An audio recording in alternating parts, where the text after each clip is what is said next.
Healthy ഡോസിൻ്റെ മറ്റൊരു എപ്പിസോഡിലേക്ക് സ്വാഗതം. റമദാൻ നോമ്പുകാലമാണ്. നോമ്പുകാലത്തെ ആഹാര രീതികളെക്കുറിച്ചാണ് നമ്മൾ ഈ എപ്പിസോഡിൽ സംസാരിക്കുന്നത്. നമ്മോടൊപ്പം ഡോക്ടർ എസ് സുരേഷ് കുമാർ സാറാണ്. അദ്ദേഹം ഡയബറ്റോളജിസ്റ്റാണ്. ഇങ്ങനെ ആഹാരക്രമത്തെക്കുറിച്ചൊക്കെ ഒരുപാട് തവണ എഴുതിയൊക്കെ പരിചയമുള്ള ഇടപെടുന്ന ഒരു വ്യക്തി കൂടിയാണ്. സർ, സ്വാഗതം. നോമ്പുകാലമാണല്ലോ. നോമ്പുകാലത്ത് ആഹാരക്രമത്തിൽ മാറ്റം വരുമെന്ന് നമുക്കൊക്കെ അറിയാം. പകൽ ഉപവാസം അനുഷ്ഠിക്കുന്ന ഒരുപാട് വിശ്വാസികളുണ്ട്. അതുകൊണ്ട് തന്നെ എങ്ങനെയാണ് ഈ നോമ്പുകാലത്തെ ആഹാര രീതി ക്രമം അത് പാലിക്കേണ്ടത് എന്ന രീതിയിൽ പലർക്കും സംശയങ്ങളൊക്കെ ഉണ്ടാകും. സ്വാഭാവികമായും പലരും അത്താഴം കഴിക്കുന്നു, രാവിലെ അത്താഴം കഴിക്കുന്നു, അത് കഴിഞ്ഞ് സന്ധ്യയാകുമ്പോൾ നോമ്പ് തുറക്കുന്നു. ഇങ്ങനെയാണ് ഉണ്ടാകാറുള്ളത്. ഈ ഒരു പാറ്റേണിൻ്റെ ഇടയിൽ ആളുകൾ ചെയ്തുകൊണ്ടിരിക്കുന്ന കോമൺ ആയിട്ടുള്ള മിസ്റ്റേക്കുകൾ എന്തൊക്കെയാണ്? നമുക്കത് പറഞ്ഞു തുടങ്ങാം. ഒരു നല്ലൊരു ചോദ്യമാണ്. ഒരുപാട് ആൾക്കാർ നോമ്പ് സമയത്ത് ഒരുപാട് എന്താ കാര്യം നമ്മൾ ചെയ്യാൻ പാടില്ലാത്ത അല്ലെങ്കിൽ അരുതാത്ത ഒരുപാട് കാര്യങ്ങൾ ചെയ്യുന്നുണ്ട്. ആഹാരത്തിൻ്റെ കാര്യങ്ങളിൽ പ്രധാനമായിട്ട് നമ്മൾ കാണുന്ന ഒരു കാര്യം അത്താഴം സ്കിപ്പ് ചെയ്യുന്നതായിട്ട് കാണും. പലരും രാവിലെ എണീച്ചിട്ട് വളരെ ചെറിയൊരു ആഹാരം കഴിക്കുക. അപ്പോൾ അവർ പറയുന്നത് ഞങ്ങളിത് ശീലമാണ്, കുഴപ്പമില്ല, ഞങ്ങൾ ശരിച്ചോളാം എന്നാണ് അവർ സാധാരണ പറയുന്നത്. പക്ഷേ ഇതിൽ ഉണ്ടാകുന്ന അബദ്ധം എന്താണെന്ന് വെച്ചാൽ, പ്രത്യേകിച്ചും പ്രമേഹ രോഗികൾക്കുണ്ടാകുന്ന അബദ്ധം, ഇങ്ങനെ നമ്മൾ കഴിച്ചു കഴിഞ്ഞാൽ ഏകദേശം ഉച്ച അല്ലെങ്കിൽ വൈകുന്നേരം ആകുമ്പോൾ ഇവരുടെ ശരീരത്തിലെ ഷുഗർ നില അപകടമായിട്ടുള്ളൊരു നിലയിലേക്ക് താഴ്ന്നു പോയിട്ട് അവർക്ക് ഹൈപ്പോഗ്ലൈസിമിയ എന്നൊരവസ്ഥ വരികയും പലപ്പോഴും നോയമ്പ് മുറിക്കേണ്ടതായിട്ട് വരും. നമ്മൾ യഥാർത്ഥത്തിൽ ചെയ്യേണ്ടത് അത്താഴം ഒരു കാരണവശാലും നമ്മൾ സ്കിപ്പ് ചെയ്യാൻ പാടില്ല, അല്ലെങ്കിൽ ഒഴിവാക്കാൻ പാടില്ല. അത്താഴം കഴിച്ചേ മതിയാവുള്ളൂ. എന്ന് മാത്രമല്ല, അത്താഴം എന്ന് പറയുമ്പോൾ അതിനകത്ത് നമ്മൾ ഈ കോംപ്ലക്സ് കാർബോഹൈഡ്രേറ്റ്, അതായത് നമ്മുടെ അരി കൊണ്ടുള്ളതോ അല്ലെങ്കിൽ ഗോതമ്പ് കൊണ്ടുള്ളതോ ആയിട്ടുള്ള ആഹാരങ്ങളും അതിൻ്റെ കൂടെ പയറുവർഗ്ഗങ്ങളോ അങ്ങനെയുള്ള കാര്യങ്ങൾ കഴിച്ചിരിക്കണം. ഒരു പകുതി വയറെങ്കിലും നമ്മൾ കഴിച്ചിരിക്കും. കാരണം ഇതായിരിക്കും നമ്മൾ അടുത്ത പകലിനെ മുഴുവൻ നമുക്ക് ഊർജം തരാൻ പോകുന്നത് ഈ ഒരു സമയത്തെ ആഹാരമായിരിക്കും. അപ്പോൾ ഒരു കാരണവശാലും അത് സ്കിപ്പ് ചെയ്യാൻ പാടില്ല. രണ്ടാമത്തെ കാര്യം എന്താണെന്ന് വെച്ചാൽ, ഈ കഴിക്കുന്ന ആഹാരം കഴിയുന്നത്ര വാങ്കിന് തൊട്ട് മുമ്പിൽ നമ്മൾ കഴിക്കണം. അതായത് എത്രത്തോളം നമുക്ക് നീട്ടിക്കൊണ്ടുപോകുമോ അത്രത്തോളം നീട്ടിക്കൊണ്ടുപോകുക. രാവിലെ എണീച്ച ഉടനെ കഴിക്കുക എന്നുള്ളതല്ല, എത്രത്തോളം നമുക്ക് നീട്ടിക്കൊണ്ടുപോകാം അത്രത്തോളം നീട്ടിക്കൊണ്ടുപോവുകയാണെങ്കിൽ ഇത് നമുക്ക് ആ ഒരു ദിവസം ഒരു കുഴപ്പമില്ലാതെ നമുക്ക് ഈ ഉപവാസം നല്ല രീതിയിൽ നമുക്ക് കൊണ്ടുപോകാൻ സാധിക്കും. അത് ഒരു കാര്യം കാണുന്നത്. രണ്ടാമത് നമ്മൾ കാണുന്ന ഒരു സംഭവം, ഈ രാത്രി സമയങ്ങളിൽ ആവശ്യത്തിന് വെള്ളം കുടിക്കാതിരിക്കുക. കാരണം ഇപ്പം ചൂട് വളരെ കൂടുതലാണ്. ചില ദിവസങ്ങളിൽ 45 ഡിഗ്രി വരെയൊക്കെ ചൂട് വരാൻ സാധ്യതയുണ്ട് പല സ്ഥലങ്ങളിലും, ഇന്ത്യയിലെ പല സ്ഥലങ്ങളും. നമ്മൾ കേരളത്തിൽ മാത്രം കാര്യമല്ല പറയുന്നത്, ഇന്ത്യയിലെ ചൂട് കൂടിയിട്ടുണ്ട്. അതെ, ചൂട് കൂടിയിട്ടുണ്ട്. ആഗോള ഇതിൻ്റെ സമയമായിട്ടുള്ള. അപ്പോൾ രാത്രി കാലങ്ങളിൽ, അതായത് നോയമ്പ് തുറന്നു കഴിഞ്ഞാൽ നോയമ്പ് അവസാനിക്കുന്ന വരെയുള്ള നമുക്ക് രാവിലെയുള്ള സമയങ്ങളിൽ ധാരാളം വെള്ളം കുടിച്ചിരിക്കണം. എത്ര ലിറ്റർ കുടിക്കേണ്ടി വരും? നമ്മൾ സാധാരണ ഒരു ദിവസം കുടിക്കുന്ന ഈ ചൂട് സമയത്ത് 2-3 ലിറ്റർ വെള്ളം നമുക്ക് കുടിക്കാം. പക്ഷേ ഈ വെള്ളം കുടിക്കുമെന്ന് പറയുമ്പോഴും ചില കാര്യങ്ങൾ ശ്രദ്ധിക്കണം. ചില പ്രത്യേക രോഗമുള്ള ചില ആൾക്കാർക്ക് ചിലപ്പോൾ വെള്ളത്തിന് നിയന്ത്രണം കാണും.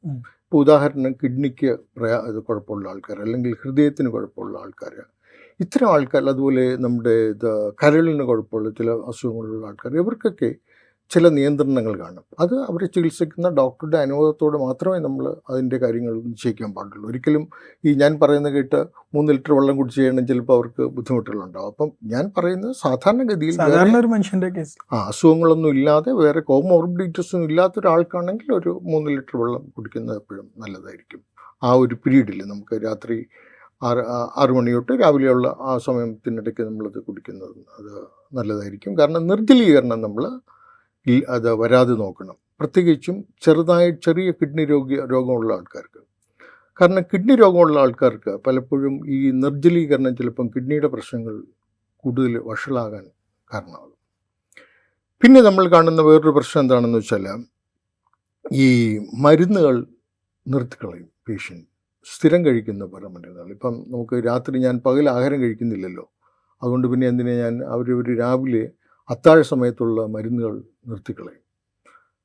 ഡോക്ടറുടെ അനുവാദത്തോടെ ആയിരിക്കില്ല, അല്ലെങ്കിൽ ഡോക്ടറുടെ ഉപദേശത്തോടെ ആയിരിക്കില്ല, അല്ലാതെ അവർ സ്വയം അത്തരം മരുന്ന് നിർത്തും. ഇത് കാരണം എന്ത് വെച്ചെന്ന് വെച്ചാൽ, ഷുഗർ ഒരുപാട് കൂടും. ഈ ഷുഗർ ശരീരത്തിൽ കൂടിക്കഴിഞ്ഞാൽ അത് നമുക്ക് നിർജ്ജലീകരണം ഉണ്ടാകും. കാരണം കൂടുന്ന ഷുഗർ നമ്മുടെ മൂത്രത്തിൽ കൂടിയാണ് പോകുന്നത്. ഈ ഷുഗർ ഒരിക്കലും ഒറ്റയ്ക്ക് പോകില്ല. ഇത് ഒരു മോളിക്കൂൾ ഷുഗർ ഒരു മോളിക്കൂൾ മൂത്രത്തിൽ കൂടി വലിച്ചുകൊണ്ട് പോകും. അവരൊന്നിച്ചേ പോവുള്ളൂ. അപ്പോൾ എന്ത് പറ്റും, ശരീരത്തിൽ ഒരുപാട് നിർജ്ജലീകരണം അല്ലെങ്കിൽ ജലാംശം കുറഞ്ഞിട്ടുള്ള ബുദ്ധിമുട്ടുകൾ നമുക്കുണ്ടാകും. ഇതൊക്കെയാണ് നമ്മൾ സാധാരണ കാണുന്ന പ്രശ്നങ്ങൾ. ഈ മരുന്നിൻ്റെ കാര്യം ഞാൻ ഒന്നുകൂടി ചോദിക്കാമെന്ന് വിചാരിക്കുന്നു. അതായത് സാധാരണ 3 നേരമൊക്കെ മരുന്ന് കഴിക്കുന്ന ഒരാളാണെങ്കിൽ അവർ സാധാരണ ഇപ്പോൾ ചെയ്യുന്നൊരു വഴി എന്ന് പറഞ്ഞാൽ അത്താഴം കഴിക്കുന്ന സമയത്ത് കഴിക്കും, രാവിലത്തേത് അത്താഴം കഴിക്കുമ്പോഴേക്ക് മാറ്റി വെക്കും, ഉച്ചക്കത്തേത് നോമ്പ് തുറക്കുന്ന സമയത്ത് മാറ്റി വെക്കും, കിടക്കുന്നതിന് മുമ്പ് കുടിക്കും. അതായത് ഇത് ഇങ്ങനെ തന്നെയാണോ ഇതിൻ്റെ പാറ്റേൺ കൊണ്ടുപോകേണ്ടത്? അതല്ല ഓരോ മരുന്നിനും അതിനനുസരിച്ച് ഡോക്ടറുടെ കൃത്യമായ ഒരു നിർദ്ദേശം നോമ്പിന് മുന്നോടിയായി? തീർച്ചയായിട്ടും നമുക്ക് 2 കാര്യങ്ങൾ നമ്മൾ നോയമ്പിന് മുമ്പ് തീരുമാനിക്കേണ്ടത്. ഒന്ന്, നമ്മുടെ മനസ്സ് വഴങ്ങുകയാണെങ്കിലും ശരീരം ഇങ്ങനെയുള്ളൊരു നോയമ്പെടുക്കാൻ വഴങ്ങുന്നുണ്ടോ അല്ലെങ്കിൽ സഹകരിക്കുമോ അല്ലെങ്കിൽ അതിന് കഴിവുണ്ടോ എന്നുള്ളത് നമ്മൾ നോക്കണം. മനസ്സ് മാത്രം വഴങ്ങിയാൽ പോരല്ലോ, ശരീരവും നമുക്ക് വഴങ്ങണ്ടേ. അപ്പോൾ നമ്മൾ ആദ്യം ചെയ്യേണ്ടത്, നമ്മൾ ചികിത്സിക്കുന്ന ഡോക്ടറെ കണ്ടിട്ട് എനിക്ക് നോയമ്പെടുക്കാൻ പറ്റുമോ എന്നുള്ളത് നമ്മൾ ആദ്യം ചോദിച്ച് മനസ്സിലാക്കണം. കാരണം ചില സന്ദർഭങ്ങളിൽ നോയമ്പെടുക്കാൻ പറ്റില്ല. കാരണം നമ്മുടെ മനസ്സ് അനുവദിച്ചാലും ശരീരം അനുവദിക്കില്ല. അത്തരം സന്ദർഭങ്ങളിൽ നമ്മൾ അതിനുള്ള പരിഹാരങ്ങളിലേക്ക് പോകുന്നതായിരിക്കും എപ്പോഴും നല്ലത്. പിന്നെ അതല്ല, നമ്മൾ നോയമ്പെടുക്കുന്നു, വേറെ കുഴപ്പമൊന്നുമില്ലെങ്കിൽ ഈ മരുന്നുകളുടെ സമയം, ഇത് നമുക്ക് ഈ രാവിലെ കഴിക്കുന്ന എല്ലാ മരുന്നുകളും രാത്രിയിലേക്ക് മാറ്റുകയും രാത്രി കഴിക്കുന്ന എല്ലാ മരുന്നുകളും രാവിലേക്ക് മാറ്റുകയും അതുപോലെ നമ്മൾ ഉച്ചയ്ക്ക് കഴിച്ചുകൊണ്ടിരിക്കുന്ന മരുന്നുകൾ രാത്രി നമ്മൾ ആഹാരം കഴിക്കുക അല്ലെങ്കിൽ കിടക്കാൻ നേരുന്ന സമയത്തേക്കും മാറ്റാൻ ചിലപ്പോൾ കഴിഞ്ഞില്ലെന്നിരിക്കും. ഒരു ഉദാഹരണം ഞാൻ പറഞ്ഞുതരാം. ഇപ്പോൾ രാവിലെ നമ്മൾ ചില ആൾക്കാർക്ക് BP-ക്കോ അല്ലെങ്കിൽ മറ്റേതെങ്കിലും കാര്യത്തിന് മൂത്രം ശരീരത്തിൽ നിന്ന് പോകുന്ന അല്ലെങ്കിൽ ജലാംശ ശരീരത്തിന് ഒഴിഞ്ഞു പോകുന്ന ചില മരുന്നുകൾ കിട്ടുന്നുണ്ടായിരിക്കും. ഈ ആൾക്കാർ ഇതുപോലെ രാത്രിയിലേക്ക് മാറ്റിക്കഴിഞ്ഞാൽ കുഴപ്പമില്ല. പക്ഷേ അത് രാവിലെ തന്നെ അത് കഴിച്ചു കഴിഞ്ഞാൽ ചിലപ്പോൾ പകൽ സമയങ്ങളിൽ അവർക്ക് പ്രശ്നങ്ങളുണ്ടാകും. ഈ പലരും ചെയ്യുന്നത് ഇങ്ങനെ മാറ്റുകയല്ല ചെയ്യുന്നത്. ഇവർ ചെയ്യുന്നത് എന്താണെന്ന് വെച്ചാൽ, എങ്ങനെയാണോ രാവിലെ കഴിച്ചുകൊണ്ടിരിക്കുന്നത് അതേ ഗുളികൾ രാവിലെ തന്നെ അവർ കഴിക്കും, രാത്രി കഴിക്കുന്ന ഗുളിക രാത്രി അവർ കഴിക്കും. പലപ്പോഴും ഈ മാറ്റം അവർ വരുത്താറില്ല. പക്ഷേ ഈ മാറ്റങ്ങൾ എപ്പോഴും അവരെ ചികിത്സിക്കുന്ന ഡോക്ടറുടെ നിർദ്ദേശപ്രകാരം മാത്രമേ പാടുള്ളൂ. ചില മരുന്നുകൾ നമുക്ക് രാവിലെ തന്നെ കഴിച്ചിരിക്കണം, ചിലത് നമുക്ക് വൈകുന്നേരത്തേക്ക് മാറ്റേണ്ടതുണ്ടാവും. പക്ഷെ അത് നമുക്ക് ഇങ്ങനെ പറയാൻ പറ്റില്ല. അത് ഓരോ മരുന്നുകളുടെയും ഇതനുസരിച്ച് മാത്രമേ നമുക്ക് പറയാൻ പറ്റുള്ളൂ. അത് എപ്പോഴും അവരവർ ചികിത്സിക്കുന്ന ഡോക്ടർമാരുടെ ഉപദേശം തേടിയിട്ട് വേണ്ടി മാത്രം അവർ ആ മാറ്റങ്ങൾ വരുത്താനുള്ളത്. കഴിക്കുന്ന ഭക്ഷണത്തിൻ്റെ കാര്യത്തിൽ ശ്രദ്ധിക്കേണ്ട കാര്യങ്ങളെക്കുറിച്ച് പറയുകയാണെങ്കിൽ, ഇപ്പോൾ പൊതുവേ ഇഫ്താറിൻ്റെ സമയത്തൊക്കെ എണ്ണക്കടികളുടെ ഉപയോഗം നന്നായിട്ട് ഉള്ളതായിട്ട് കാണാറുണ്ടല്ലോ. സ്വാഭാവികമായിട്ടും പുതിയ കാലത്ത് ഈ എണ്ണക്കടികളൊക്കെ നമ്മൾ അങ്ങാടികളിൽ നിന്ന് വാങ്ങി ഉപയോഗിക്കുന്ന ഒരു ശീലം കൂടി വരുന്നതായി ശ്രദ്ധയിൽപ്പെട്ടിട്ടുണ്ട്. ഇത് നല്ലൊരു ശീലമല്ല, നമുക്കൊക്കെ അറിയാം. കാരണം പുറത്തുനിന്ന് നമ്മൾ വീട്ടിലുണ്ടാക്കി കഴിക്കുന്ന പോലെയല്ല. ഒന്ന്, എണ്ണക്കടിയുടെ അമിതോപയോഗം നല്ലതല്ല. കാരണം ഒഴിഞ്ഞ വയറിന് ശേഷം വരുന്ന ഭക്ഷണങ്ങളാകുമ്പോൾ അതിൽ ശ്രദ്ധിക്കണമല്ലോ. ഇത് പുറത്തുനിന്ന് നമ്മൾ വാങ്ങി കഴിക്കുമ്പോൾ അതിൻ്റെ എണ്ണ അടക്കമുള്ള വേറെയും പ്രശ്നങ്ങളുണ്ട്. അതിനെക്കുറിച്ച് ഇല്ല, നമ്മുടെ മലയാളികളുടെ ഒരു ആഹാര സംസ്കാരത്തിൽ തന്നെ ഒരു വലിയ മാറ്റം വന്നിട്ടുണ്ട്. പണ്ട് വീട്ടിലുണ്ടാക്കുന്ന ആഹാരങ്ങൾ മാത്രമേ നമ്മൾ കഴിച്ചിട്ടുള്ളൂ. ഇപ്പോൾ നേരെ തിരിഞ്ഞിട്ട് ഹോട്ടലിലുണ്ടാകുന്ന ആഹാരങ്ങൾ മാത്രമേ കഴിക്കൂ എന്നുള്ളൊരു സ്ഥിതിയിലേക്ക് നമ്മൾ മാറിയിട്ടുണ്ട്. പക്ഷേ അത് യഥാർത്ഥത്തിൽ അതിൽ നല്ലതും ചീത്തയുണ്ട്. വല്ലപ്പോഴും നമ്മൾ വെളിയിൽ നിന്ന് കഴിക്കുന്നുണ്ട്, കുഴപ്പമില്ല. പക്ഷേ വെളിയിൽ നിന്ന് കഴിക്കുമ്പോഴും നമ്മൾ കഴിക്കുന്ന ആഹാരം രുചി മാത്രം നോക്കിയാൽ പോരെ, എത്രത്തോളം ശരീരത്തിന് അത് ഹാനികരമല്ലാതിരിക്കുന്നു അല്ലെങ്കിൽ എത്രത്തോളം ഗുണകരമെന്ന് നമ്മൾ നോക്കണം. ഇപ്പോൾ ഉദാഹരണത്തിന് ഈ എണ്ണയിൽ പൊരിക്കുന്ന ആഹാരങ്ങൾ പലതും നമ്മൾ നോക്കിക്കഴിഞ്ഞാൽ ഈ കടകളിൽ പലപ്പോഴും ഇവർ എണ്ണ ഒരു പ്രാവശ്യം ഉപയോഗിച്ച് കളയുന്നവരൊന്നുമല്ല. ആ എണ്ണ വീണ്ടും വീണ്ടും വീണ്ടും ഉപയോഗിക്കുകയാണ്.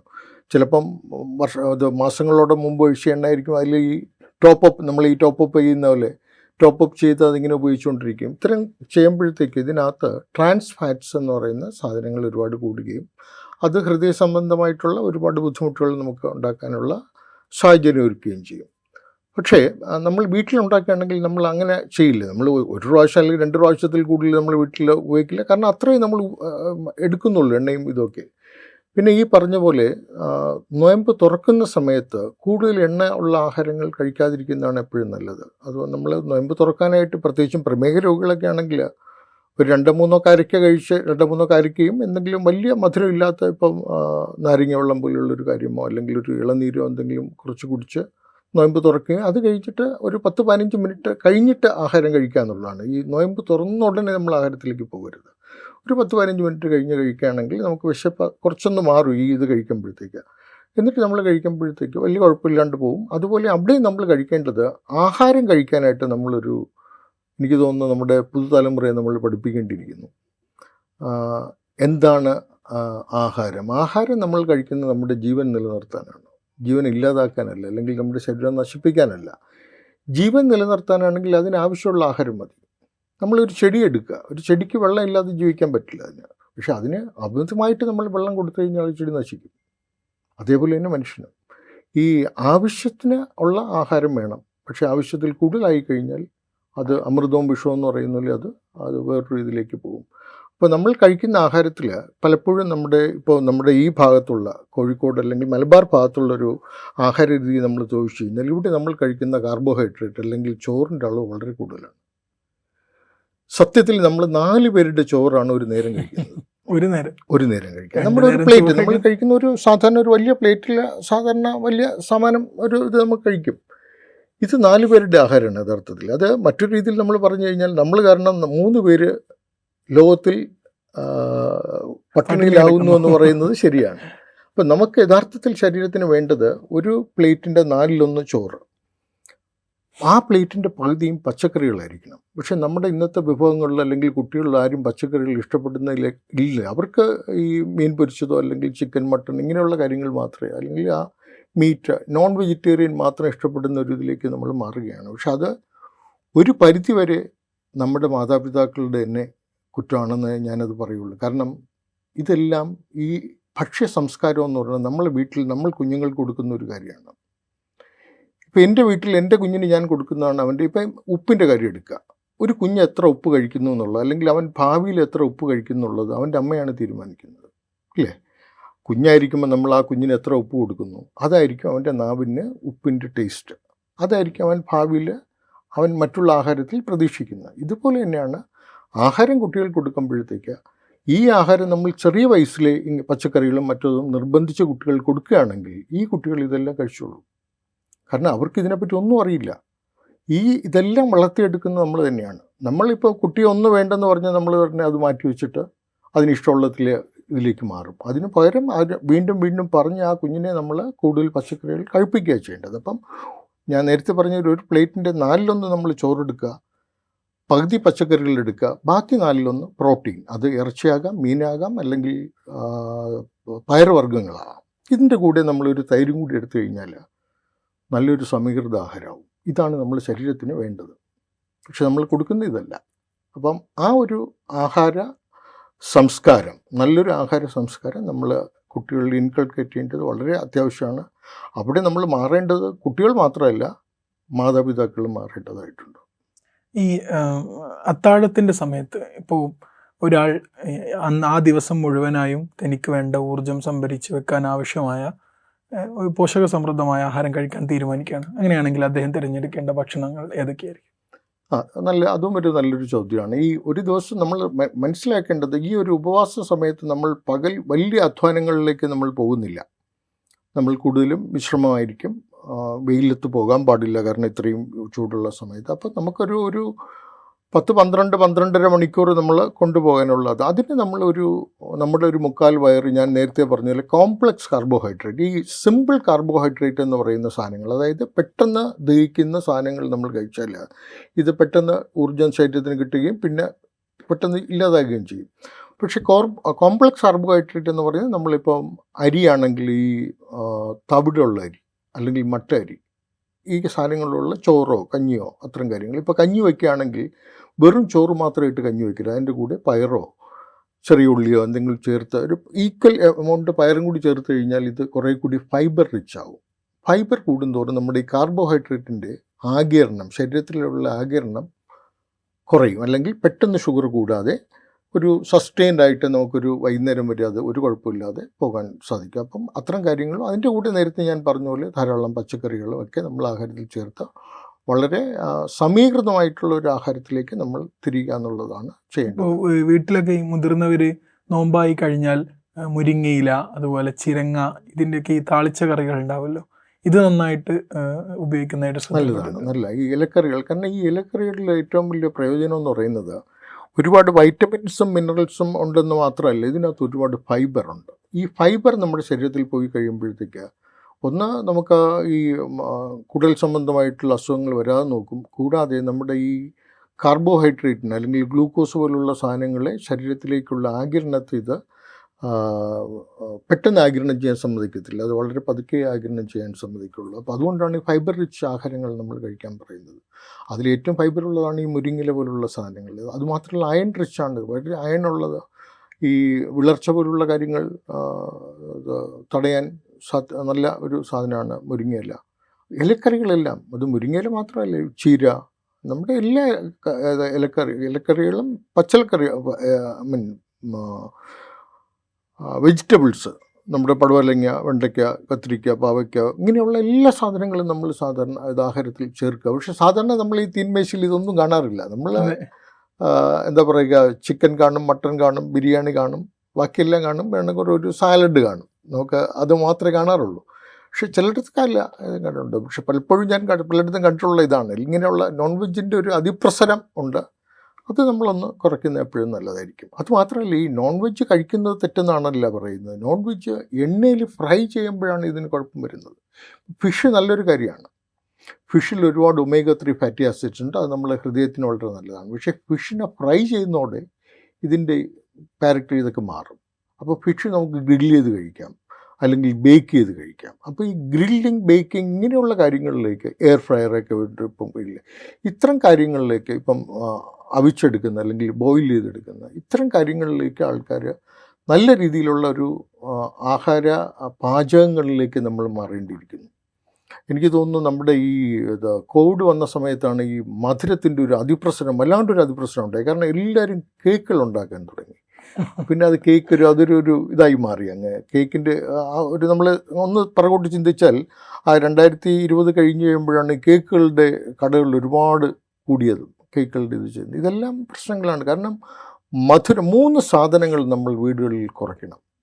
1 മധുരം, 2 എണ്ണ, 3 ഉപ്പ്. ഇത് 3 നമുക്ക് നന്നായിട്ട് കുറയ്ക്കാൻ പറ്റുകയാണെങ്കിൽ ഒരു വീട്ടിലുള്ള ആ അംഗങ്ങൾക്ക് ഉണ്ടാകുന്ന അസുഖങ്ങളുടെ ഏകദേശം പകുതി പ്രശ്നങ്ങൾ നമുക്ക് ഇതുകൊണ്ട് മാത്രം പരിഹരിക്കാൻ കഴിയും, ഈ ഒറ്റ കാര്യങ്ങളുണ്ട്. ഈ സാർ ഒരു ഡയബറ്റോളജിസ്റ്റ് കൂടിയാണല്ലോ. പ്രമേഹ രോഗികൾ അല്ലെങ്കിൽ ഇതുപോലെ സ്ഥിരമായി മരുന്ന് കഴിച്ചുകൊണ്ടിരിക്കുന്ന ജീവിതശൈലി രോഗങ്ങളുള്ള ആളുകൾ, ഇവർക്ക് ഈ റമദാനിൽ നോമ്പുകാലത്ത് ശ്രദ്ധിക്കാതെ ഭക്ഷണം കഴിക്കുന്നത് കൊണ്ടും മരുന്ന് ഒഴിവാക്കുന്നത് കൊണ്ടൊക്കെ വരാവുന്ന കോംപ്ലക്സിറ്റി, അതിൻ്റെ സങ്കീർണതകൾ എന്തൊക്കെയായിരിക്കും? ഏറ്റവും പ്രധാനമായിട്ട് നമ്മൾ കാണുന്നത് ഈ ഹൈപ്പോഗ്ലൈസീമിയ, അതെങ്കിൽ ഷുഗർ കുറഞ്ഞു പോകുന്ന അവസ്ഥയാണ്. അതായത് നമ്മൾ നേരത്തെ പറഞ്ഞ പോലെ രാവിലെ ചിലപ്പോൾ അത്താഴം ഒഴിവാക്കുക, അല്ലെങ്കിൽ ആവശ്യത്തിന് ആഹാരം കഴിക്കാതിരിക്കുകയും, അല്ലെങ്കിൽ ചിലപ്പോൾ മരുന്നുകളുടെ സമയക്രമീകരണം ശരിയാവാതിരുന്നു കഴിഞ്ഞാൽ ഇവർക്ക് ഷുഗർ ക്രമാതീതമായിട്ട് കുറഞ്ഞിട്ട് 70ൻ്റെ താഴേക്ക് പോയി കഴിഞ്ഞാൽ ചിലപ്പം പെട്ടെന്ന് നമുക്കൊരു ക്ഷീണം വരിക മാത്രമല്ല, ചിലപ്പം ബോധം പോവുകയും ചിലപ്പം വീഴ്ച പോലും സംഭവിക്കാം. ഇത് പ്രമേഹമുള്ള കൂടുതൽ ആൾക്കാരും പ്രായമുള്ളവരാണ്. അപ്പോൾ പ്രായമുള്ള ആൾക്കാരിൽ ഒരു വീഴ്ച എന്ന് പറഞ്ഞാൽ ചിലപ്പോൾ അത് മതി നമുക്കൊരു തുടയിൽ പൊട്ടാനോ അങ്ങനെയുള്ള കാര്യങ്ങൾ ഉണ്ടാക്കാൻ. അത് മാത്രമല്ല, ഇവരിൽ പലരും ഈ രക്തം കട്ടപിടിക്കാതിരിക്കാനുള്ള മരുന്നുകൾ കഴിക്കുന്ന ആൾക്കാരായിരിക്കും. കാരണം ഹൃദയ സംബന്ധമായിട്ടൊക്കെ പ്രശ്നങ്ങളുള്ളതായിരിക്കും. അപ്പം അവർക്ക് ചിലപ്പോൾ എന്ത് പറ്റുമെന്ന് വെച്ചാൽ ഒരു വീഴ്ചയിൽ തലയൊക്കെ തട്ടിക്കഴിഞ്ഞാൽ ഒരു പക്ഷേ അത് തലയ്ക്കുള്ളിൽ ബ്ലീഡിംഗ് ഒക്കെ വരാനുള്ള സാധ്യതകളുണ്ട്. അപ്പോൾ അതുകൊണ്ട് ഒരു കാരണവശാലും ഈ ഹൈപ്പോഗ്ലൈസിമിയ വരാൻ പാടില്ല. വയസ്സായ ആൾക്കാരിൽ ഏറ്റവും കൂടുതൽ നമ്മൾ പേടിക്കേണ്ടത് ഹൈപ്പോഗ്ലൈസിമിയാണ്. ഹൈപ്പർഗ്ലൈസിമിയ എന്ന് വെച്ചാൽ ഷുഗർ കൂടുന്ന അവസ്ഥയാണ്. ഒരാൾക്ക് അല്പം ഷുഗർ കൂടിയാലും ഉടൻ വലിയ പ്രശ്നങ്ങളൊന്നും സംഭവിക്കില്ല. പക്ഷേ ഷുഗർ കുറഞ്ഞു കഴിഞ്ഞാൽ അത് നന്നായി നമ്മൾ ചികിത്സിച്ചില്ലെങ്കിൽ, ചികിത്സിക്കാതെ ഒരുപാട് നേരം ആളെ നമ്മൾ കാണാതിരുന്ന ചികിത്സിക്കാതെ അൺഅറ്റൻഡഡ് ആയിട്ടിരുന്ന് ചിലപ്പോൾ മരണം വരെ സംഭവിക്കാം. അത്രയും പ്രശ്നമുള്ളൊരു കാര്യമാണ്. അപ്പം ഹൈപ്പോഗ്ലൈസിമിയ നമുക്ക് വളരെ കോമൺ ആയിട്ട് കാണുന്ന ഒന്നാണ്. 2 ഹൈപ്പർഗ്ലൈസിമിയ, അവിടെ ഈ 2 കാര്യങ്ങളിലാണ്. ഒന്ന്, മരുന്ന് നിർത്തിക്കളയും. പലപ്പോഴും ഈ റംസാനിലെ ഞാനിപ്പം വെറുതെ ആയിട്ടിപ്പോൾ ആഹാരം കഴിക്കുന്നില്ലല്ലോ എന്നുള്ള രീതിയിൽ ഒരു മരുന്ന് നിർത്തും. അത് ഡോക്ടറുടെ ഉപദേശപ്രകാരമായിരിക്കില്ല, സ്വയം എടുക്കുന്ന തീരുമാനത്തിൽ മരുന്ന് നിർത്തിക്കളയും. അതൊന്ന്. 2, ഈ നമ്മൾ നേരത്തെ പറഞ്ഞ പോലെ നോയമ്പ് തുറക്കുന്ന സമയത്ത് ഇവർ കഴിക്കുന്ന ആഹാരത്തിൽ ഒരുപാട് മധുര പലഹാരങ്ങൾ ചേർക്കും. അങ്ങനെ ചേർത്ത് കഴിയുമ്പോൾ ചിലപ്പോൾ അത് കഴിഞ്ഞിട്ടുള്ള ഷുഗർ വല്ലാണ്ട് കൂടും. അതും ഒരു ഇതായിരുന്നു. പിന്നെ ഈ കിഡ്നി രോഗമുള്ള ആൾക്കാർക്കൊക്കെ ചിലപ്പോൾ നിർജ്ജലീകരണം പോലുള്ള പ്രശ്നങ്ങൾ വരികയാണെങ്കിൽ അവർക്ക് അതിൽ കിഡ്നി രോഗങ്ങളുടെ ആ ഒരു പ്രശ്നങ്ങൾ ചിലപ്പം കൂടാനുള്ള സാധ്യതകൾ ഞങ്ങൾ കാണാറുണ്ട്. ഇതൊക്കെയാണ് സാധാരണ കാണുന്ന കാര്യം. ഈ നോമ്പുകാലത്ത് യുവാക്കൾക്കിടയിലുള്ളൊരു ട്രെൻഡ് രൂപപ്പെട്ടിട്ടുണ്ട്. അതായത് രാത്രി പുറത്തിറങ്ങിയിട്ട് ഈ സോഡ, അതുപോലെ സർബത്ത്, ഉപ്പിലിട്ടത് ഇതൊക്കെ കഴിക്കാൻ വേണ്ടി പോകുന്ന, രാത്രിയാണ് കഴിക്കുന്നത്. പക്ഷേ ഇത് എങ്ങനെയെങ്കിലും ബാധിക്കാൻ സാധ്യതയുണ്ട്? അത് നമ്മൾ നേരത്തെ പറഞ്ഞൊരു നമ്മുടെ ഇടയിലുള്ളൊരു ആഹാരം അല്ലെങ്കിൽ ആ സംസ്കാരത്തിൽ മാറ്റങ്ങൾ വന്നിട്ടുണ്ട്. ഇപ്പം നമുക്കിപ്പം ബീച്ചിലൊക്കെ പോയി കഴിഞ്ഞാൽ ഉപ്പിട്ടുള്ള സാധനങ്ങൾ വളരെ കൂടുതലാണ്. 1-2 കാര്യങ്ങൾ. ഒന്ന്, ഉപ്പ് നല്ലതല്ല. ഞാൻ നേരത്തെ പറഞ്ഞല്ലോ, ശരീരത്തിൽ ഒരു മനുഷ്യൻ ഒരു ദിവസം കഴിക്കേണ്ടത് വെറും 5 ഗ്രാം ഉപ്പാണ്. പക്ഷേ നമ്മൾ കേരളീയർ കഴിക്കുന്ന അതിൻ്റെ 3-4 ഇരട്ടിയാണ്.